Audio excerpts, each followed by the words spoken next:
जय श्री कृष्णा, जय श्री राधे, जय सिया राम। आज आप सभी को समक्ष में नरकोत्तारण स्तुति लेकर के उपस्थित हुआ हूँ। क्या आप जानते हैं कि मनुष्य जाने अनजाने अपने जीवन में ऐसे कई कर्म कर बैठता है जिनका परिणाम मरणोपरांत घोर नरक की यातना को भुगतना पड़ता है। लेकिन सनातन धर्म में हमारे कल्याण के लिए ऋषि मुनियों और स्वयं भगवान ने ऐसे कई उपाय बताए हैं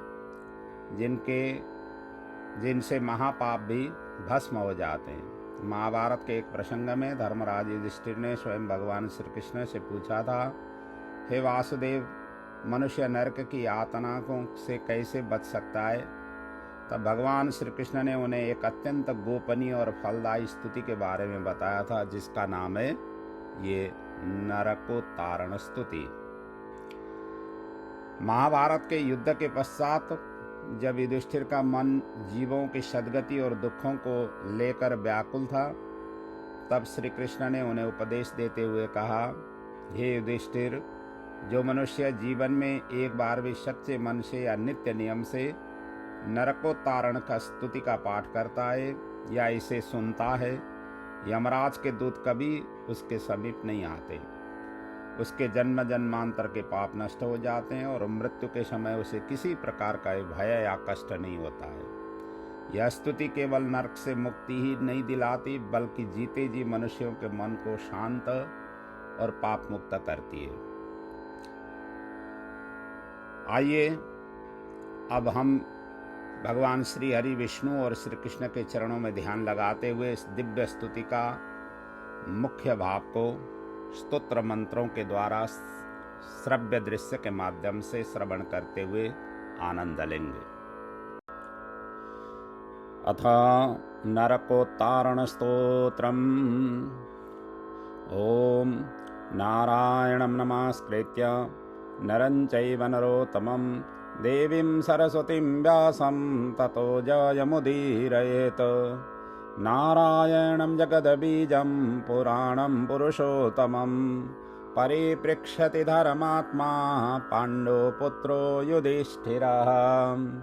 श्रीयुधिष्ठिर उवाच, किं जपन् पुरुषो मुच्येद यमलोकैकशासनात्, तन्मे कथय तत्त्वेन भक्तस्य तव केशव। श्रीभगवानुवाच, शृणु राजन्महाबाहो धर्मात्मान् पाण्डुनन्दन, अहं ते कथयिष्यामि नरकोत्तारणं महत्। ओङ्कारात् आत्मा नमस्तेस्तु ऋग्यजुषामरूपिणे, यज्ञात्मने नमस्तेस्तु सर्वशास्त्रात्मने नमः। भूतभव्यजगन्नाथ सर्वभूतजगत्पते, नमस्ते सर्वलोकेश महापुरुष पूर्वजा। नमो मत्स्याय कुर्माय मूलप्रकृतये नमः। नमो यज्ञवराहाय नरसिंहाय वै नमः। त्रिविक्रमाय रामाय वैकुण्ठाय नराय च, नमस्ते स्वमुखायापि कुटस्थायाक्षराय च, अनन्तायाच्युतायापि जामादग्न्याय वै नमः। मधुकैटवनाशाय शङ्कराय नमो नमः। रामाय विश्वरूपाय वासुदेवाय वै नमः। पीताम्बराय देवाय युगवर्णाय वै नमः। स्थितो उत्पत्तिविनाशानां हेतुरूपाय वै नमः। ब्रह्मणे वायुरूपाय रुद्ररूपाय वै नमः। धनादेशस्वरूपाय मोक्षरूपाय वै नमः। सोमाय सूर्यरूपाय हविर्गन्धाय वै नमः। परमेश्वररूपाय नमः श्रीवत्सधारिणे। बिभ्रतसरस्वतीं वक्रे सर्वज्ञोषि नमोऽस्तुते। लक्ष्मीप्रियाय देवाय अतसि श्यामरूपिणे, प्रसीद मम दीनस्य भक्तियुक्तस्य माधव।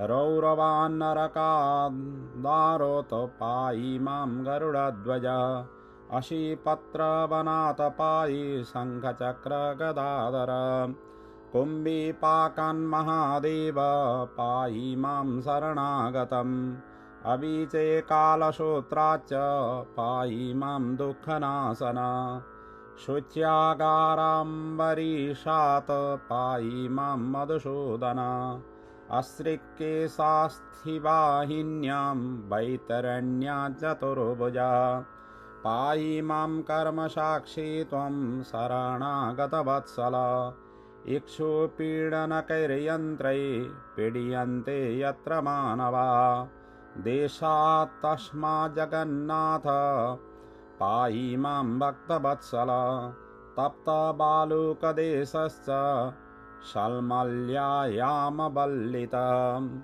तद्देशात् पुण्डरीकाक्ष पायि मां करुणानिधे क्रकश्चैर्यत्र पाट्यन्ते मानुषा देवदारुवत् तेभ्योऽपि रक्ष मां हंस शरणागतवत्सल सारमेयैश्च खाद्यन्ते यामे वर्त्मनि मानवा महाभायात् प्रभो तस्मात् केशव क्लेशनाशना अन्ये च नरका घोरा यमलोके प्रतिष्ठिता तेभ्योऽपि रक्ष मां हंस नमस्तेस्तु सहस्रश तिर्यग्योनिगतस्यापि भक्तिर्मे तव केशव अचलाश्वाद् यथा कृष्ण तथा कुरु वरप्रद बहुबाहुरुपादस्त्वं बहुकर्णाक्षिशीर्षवान् सर्वतो रक्ष मां हंस सर्वात्मन् सर्वतो मुख नमस्ते देवदेवेश यथा पाश्यखिलं जगत् स्थितो तथा समस्तेभ्यो दोषेभ्यो मां समुद्धर कृष्णाच्युतऋषिकेश सर्वभूतेश केशव महात्मन् पाहि मां भक्तं वासुदेव नमोऽस्तुते इति स्तवन्नरो राजन् सदा नारायणं प्रभुं यमलोके न पश्येच्च नरकं च कुतः पुनः स्मरन्नापि सदा मर्त्य शृण्वन्नपि युधिष्ठिर महापातकजैर्घोरैर्मुच्यते सर्वकिल्बिषै आयु आरोग्य ऐश्वर्यं श्रियं मेधां तथा बलं प्राप्नोति च पठे नित्यं तद्विष्णो परमं पदं भयाकान्तारदुर्गेषु तथा संसारसागरात् सत्यं सन्तरते मर्त्यः स्तवस्याप्यानुकीर्तनात् अन्ते सायुज्यमाप्नोति तद्विष्णो परमं पदम्।